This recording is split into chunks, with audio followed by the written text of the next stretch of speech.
कहानी की शुरुआत में हम एक लड़के निक को देखते हैं जो कॉलेज में पढ़ता है, अपनी मॉम के साथ रहता क्योंकि उसके डैड की मौत हो गई है। साथ ही वो काफी अच्छी अच्छी पोएम्स भी लिखता है, अक्सर कुछ पोएम्स बेच भी दिया करता है। कॉलेज में उसका एक दोस्त होता है। जब वो बाथरूम में था तो कुछ लड़के आकर उसे मारने लगते हैं। जहाँ तभी उन लड़कों की हेड एक लड़की वहाँ पर आ जाती है जिसका नाम एनी था। एनी हर गलत काम करती है, जैसे चोरी, नशा बेचना और इस तरह के काम। ये लड़कों की तरह रहती है। यहाँ वो इसीलिए आई क्योंकि उसे निक के दोस्त से पैसे लेने हैं। पर अब जब उसने पैसे मांगे तो निक का दोस्त कहता है कि मेरे पास पैसे नहीं है, इसीलिए एनी के साथ ही उसे और मारने लगे। वो फिर निक के दोस्त को कहती है कि अगर मेरे पैसे तुमने ना दिए तो मैं तुम्हारा क्या हशर करूंगी, ये तुम सोच लेना। जब कैंटीन में आया तो यहाँ निक भी बैठा हुआ था। उसकी हालत देखकर निक समझ गया कि एनी और उसके साथियों ने इसे काफी पीटा है। वो अब एनी के पास गया जो उसी कैंटीन में बैठी हुई थी। पूछता है कि मेरे दोस्त ने कितने पैसे देने हैं तुम्हारे। जब एनी ने कोई जवाब ना दिया तो कुछ पैसे वो टेबल पर रख के पूछता है कि ये काफी है। तब हल्की सी आवाज में एनी बोलती है, अपने काम से काम रख। निक को बुरा लगा, इसलिए पलटकर उसने भी कहा कि तुम एक टूटी हुई बिगड़ी लड़की हो, साथ ही लूजर भी।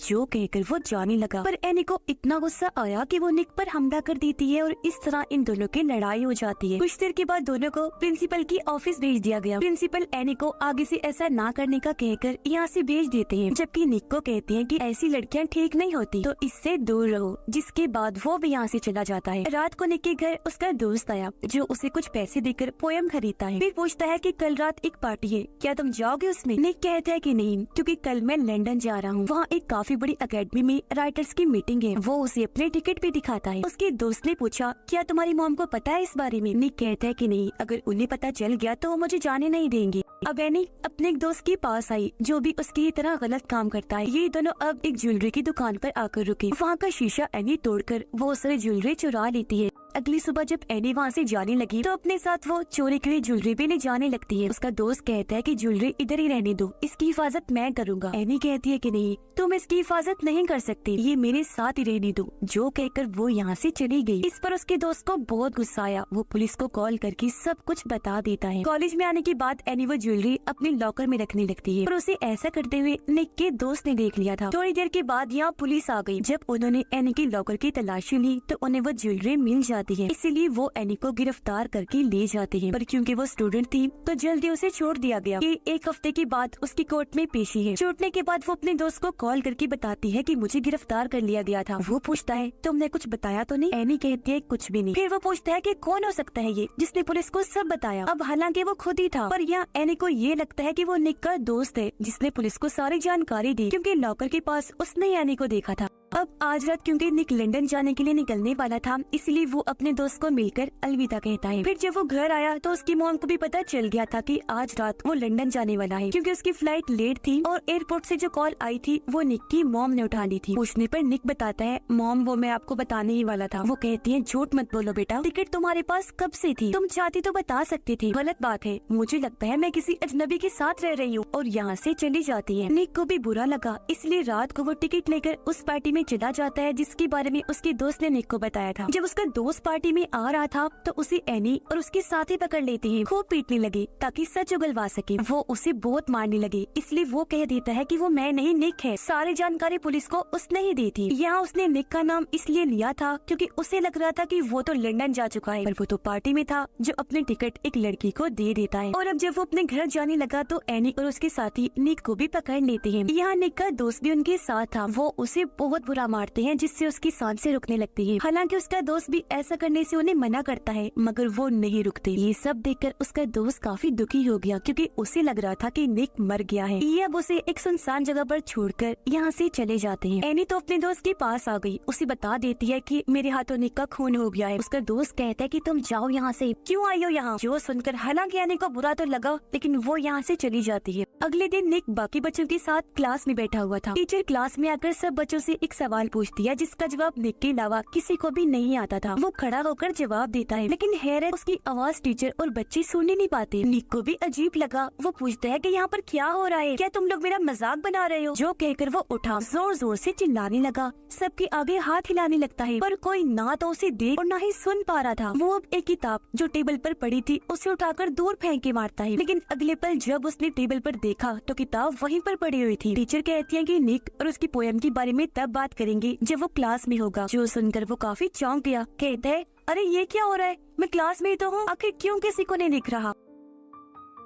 वो अब प्रिंसिपल के ऑफिस में जाकर फोन उठाता है, अपनी मॉम को कॉल करने लगता है। तभी प्रिंसिपल भी आ गई। फोन की घंटी बजने लगती है। असल में निक को ये लग रहा था कि फोन मेरे हाथ में है, पर वो तो अपनी जगह पर ही पड़ा हुआ था। और अब प्रिंसिपल जब फोन उठाते हैं तो कॉल पे निक की मॉम थी। वो उनसे पूछती है, क्या निक क्लास में है, जिस पर प्रिंसिपल फोन वहीं रख के निक को क्लास में चेक करने चले जाते हैं। और अब वो यहाँ से भागकर जाने लगता है, पर तभी एक लड़की से टकरा गया जिससे वो नीचे गिर जाती है। लेकिन अब जब उसने दोबारा देखा तो लड़की अपने रास्ते आगे बढ़ने लगी, यानी वो गिरी ही नहीं थी। वो यहाँ से भागकर सीधा अपने घर आया, जहाँ उसकी मॉम के साथ एक डिटेक्टिव होता है जो उसके कमरे की तलाशी ले रहा था ताकि यहाँ से कोई काम की चीज मिल सके। लेकिन उन्हें निक के बारे में कोई सुराग नहीं मिलता। इधर भी निक उन्हें नजर नहीं आ रहा था, जबकि वो सबको देख और सुन भी सकता था। अब ये डिटेक्टिव यहाँ से सीधा एनी के पास गया, क्योंकि कल ही उसके साथ निक की लड़ाई हुई थी। डिटेक्टिव उसे कहते हैं कि तुम्हें पकड़वाने के लिए पुलिस स्टेशन में किसी ने कॉल की थी, क्या वो निक था? एनी बोली कि मुझे नहीं पता, मैं तो अपने दोस्त के साथ थी उस वक्त। जो कहकर डिटेक्टिव यहाँ से चला जाता है। निक ने क्योंकि ये सारी बातें सुन ली थी, इसलिए वो एनी से पूछता है, क्या तुमने बस मुझे इसलिए मारा क्योंकि तुम्हें लग रहा था कि पुलिस को सारी जानकारी मैंने दी? जो कहकर वो एनी को धक्का देकर छत से नीचे गिरा देता है। पर अगले ही पल उसने देखा कि ये सिर्फ मुझे लग रहा है, ऐसा कुछ हुआ ही नहीं, क्योंकि एनी तो अभी भी उसके पास ही खड़ी हुई थी। जिसके बाद निक यहाँ से अपने घर आया। वो जब कमरे में लेटा हुआ था तो उसकी मॉम आई, जो निक की डायरी से उसकी पोयम को पढ़ने लगती है, पर बीच में ही छोड़कर वो यहाँ से चली गई। तभी निक के कंधे पर एक चिड़िया आकर बैठ जाती है। वो उसे वहाँ से हटाकर हाथ में पकड़ लेता है। इस बात से निक को बहुत खुशी हुई, क्योंकि जो हालात उसके साथ हो रहे थे उनमें से ये पहली चीज थी जिससे वो हाथ लगा सकता था। अब तभी उसकी नजर सामने पड़ी। उसने देखा कि जो चिड़िया इस वक्त मेरे हाथ में है वो तो सामने गिरी पड़ी है, जख्मी होने की वजह से तड़प रही है, क्योंकि जल्द ही मरने वाली थी। और अब अगले ही पल वो मर जाती है, जिसके साथ ही निक के हाथ से भी गायब हो जाती है। तब ये देखकर वो सारी बात समझ जाता है, यानी उसे पता चल गया था कि मैं अभी भी जिंदा हूँ, बस मेरी आत्मा मेरे जिस्म से बाहर निकल आई है। यानी मैं जिंदगी और मौत के बीच की उस जगह पर हूँ जहाँ मेरी मौत कभी भी हो सकती है, बिल्कुल इस चिड़िया की तरह। पर अगर मैं मर गया तो मेरी आत्मा हमेशा हमेशा के लिए इस दुनिया से चली जाएगी। पुलिस को वो जगह पता चल गई थी जहाँ उस रात एनी और उसके साथियों ने निक को मारा था। पुलिस के साथ निक का दोस्त भी था, लेकिन वो ये नहीं बताता कि निक का जिस्म कहाँ है, क्योंकि उसे लग रहा था कि इस तरह मैं फंस जाऊंगा, जिसके बाद एनी और उसके साथी भी मुझे मारेंगे। यहाँ भागकर निक भी आया।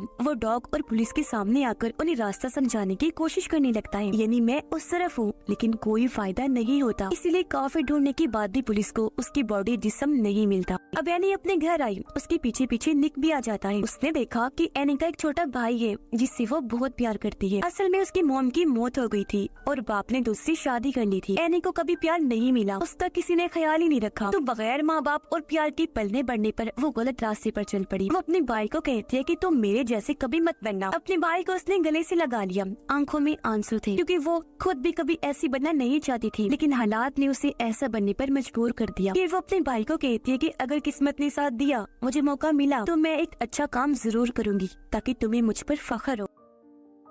अब एनी के उसी दोस्त के पास डिटेक्टिव आया। कहता है कि उस रात एनी ने तुम्हें जेल से कॉल की थी जब उसने ज्वेलरी चुराई, तो क्या उस रात वो तुम्हारे साथ थी? जिस पर वो किसी मुसीबत में ना फंसे, इसलिए ना चाहते हुए भी उसे इस केस में आना पड़ता है। वो निक की दोस्त को अगवा करके उससे पूछता है कि बताओ तुमने निक की बॉडी को कहाँ रखा है, जिस पर निक का दोस्त उसे उस जगह पर ले जाता है। तब एनी का दोस्त बॉडी को वहाँ से कहीं और शिफ्ट करवा देता है, ताकि अगर पुलिस को कोई बताना भी चाहे तो पुलिस को कभी भी बॉडी ना मिले। जिसके बाद वो एनी को मारने का प्लान बनाता है। वो उसे मिलने के लिए बुलाता है। इससे पहले वो उसकी जान लेता, एनी गन छीनकर उसी पर तान देती है। तभी यहाँ पुलिस भी आ गई। तब सही सलामत एनी यहाँ से निकलने में कामयाब रही। वो जब भाग रही थी तो निक उसे कहता है, मत भागो एनी, वो तुम्हें पकड़ लेंगे। तब पलटकर एनी कहती है, कभी नहीं, और यहाँ से भाग गई। ये सुनकर निक को काफी हैरत हुई, क्योंकि एनी उसे सुन सकती थी। और अब जब वो बैठी थी तो निक उसके पास आकर कहता है कि मैं जानता हूँ एनी, तुम मुझे सुन सकती हो। मैं निक तुम्हारे आस पास ही हूँ, क्योंकि मैं अभी जिंदा हूँ, बच सकता हूँ। तुम बस पुलिस को बता दो कि मेरी बॉडी कहाँ है। अपने किए पर एनी उससे माफी मांगती है। फिर उसे वहाँ ले जाने लगी जहाँ इन्होंने निक की बॉडी को रखा था। और जाहिर है इधर वो नहीं थी, क्योंकि एनी के दोस्त ने वो कहीं और फेंकवा दी थी। पर यहाँ इन्हें च्युइंगम का रैपर मिल जाता है जो निक का दोस्त खाया करता था, जिससे दोनों समझ गए कि बॉडी यहाँ से गायब होने में निक के दोस्त का भी हाथ है। इसलिए अब एनी उसके दोस्त को पकड़ लेती है। मार मार कर पूछती है कि बताओ निक कहाँ है। उसकी बॉडी वहाँ पर नहीं है जहाँ वो रखी थी। जिस पर अब वो एनी को सारी बात सच सच बता देता है। कहता है, एनी ये तुम सोच रही हो वैसा कभी हुआ ही नहीं था। तुम उस रात मार मार कर मुझसे नाम उगलवाना चाहती थी। तब मैंने बिना सोचे निक का नाम इसलिए नहीं दिया क्योंकि मुझे लग रहा था कि वो लंदन गया है, पर वो नहीं गया, इधर ही था। और ऐसा कभी हुआ ही नहीं कि उसने पुलिस को सारी जानकारी दी, और नहीं मैंने पुलिस को बताया था। और हाँ, वहाँ से निक की बॉडी मैंने नहीं, तुम्हारे दोस्त ने हटाई थी, क्योंकि सारे फसाद की जड़ वो है। उसने पुलिस को कॉल करके तुम्हारे बारे में बताया था, जो सुनकर एनी काफी चौंक गई। सच जानकर हैरत तो उसे हो रही थी, साथ साथ उसे दुख भी था। और अब वो यहाँ से सीधा अपने दोस्त के पास गई, गन पॉइंट पर उसे लेकर कहती है कि मैं तुम्हारा सारा सच जान गई हूँ, और अब बताओ मुझे निक की बॉडी कहाँ है। तो अब मजबूरन उसे बताना पड़ता है। वो कहता है कि निक की बॉडी डैम के पास है, जल्दी उसे वहाँ से निकालो वरना पानी उसे बहा कर ले जाएगा। और अब जब एनी वहाँ से जाने लगी तो उसका दोस्त गोली मार देता है, जिससे वो जख्मी होकर नीचे गिर गई। इससे पहले कि दूसरी गोली मारकर उसकी जान ही ले लेता, एनी उसे शॉट करके नीचे फेंक देती है और यहाँ से भाग गई। वो अब पुलिस को कॉल करती है, कहने लगी कि अब तुम लोगों को मुझे ढूंढने की जरूरत नहीं है, मैं यहाँ से जा रही हूँ। और हाँ, बस मेरा एक काम कर देना, मेरे कॉलेज के लॉकर में कुछ पैसे रखे हैं, वो बस मेरे छोटे भाई को दे देना। साथ ही निक जिंदा है,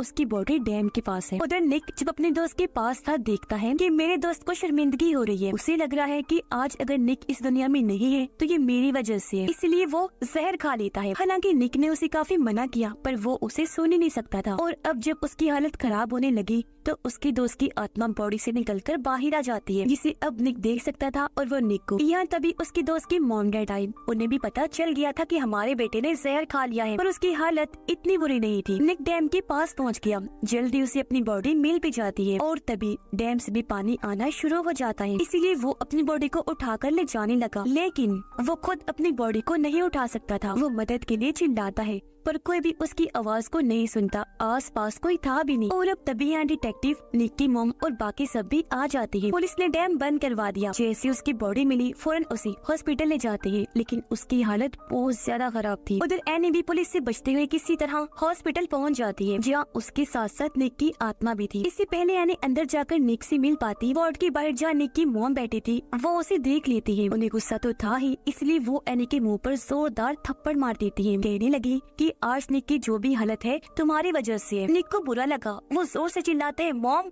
ये आप क्या कर रही हैं? पर मॉम ने नहीं सुना। एनी कहती है कोई बात नहीं निक, वो तुमसे प्यार करती है इसीलिए गुस्सा है। निक की मॉम पूछती है ये तुम क्या कह रही हो? तो वो बता देती है कि निक यहीं पर है, मेरे आसपास। निक की मॉम कहती है मगर मुझे तुम्हारी बातों पर यकीन नहीं है, अगर तुम सच कह रही हो तो साबित करो। तब निक एनी को कहता है कि मॉम को बताओ कि मेरे गायब होने के बाद आप मेरे कमरे में आई, आपने मेरी डायरी से जिंदगी में पहली बार मेरी पोयम पढ़ी, फिर उसे बीच में अधूरा ही छोड़कर यहाँ से चले गई क्योंकि आप वो पढ़ के जज्बाती हो गई थी। और अब एनी के जरिए निक अपनी मॉम को कहता है कि आपने डैड के गुजर जाने के बाद कितना बुरा टाइम देखा, मैं उसे कभी नहीं समझ पाया, मगर अब मैं सब कुछ समझ सकता। निक की मॉम कहती है अच्छा बस बताओ तुम्हें क्या चाहिए। तब एनी कहती है कि मैं एक बार निक से मिलना चाहती हूँ, क्योंकि मैं ही हूँ जो उसकी मदद कर सकती हूँ, उसे वापस ला सकती हूँ। इसलिए अब निक की मॉम उसे अंदर जाने की इजाजत दे देती है। निक के पास आने के बाद एनी की आंखों में भी आंसू आ गए थे। वो उसे कहती है प्लीज वापिस आ जाओ, फिर उसके कंधे पर सर रख के वहीं लेट गई। और अब कुछ ही पलों में निक आंखें खोलता है, यानी उसकी आत्मा बॉडी में वापिस आ गई थी। निक एनी से पूछता है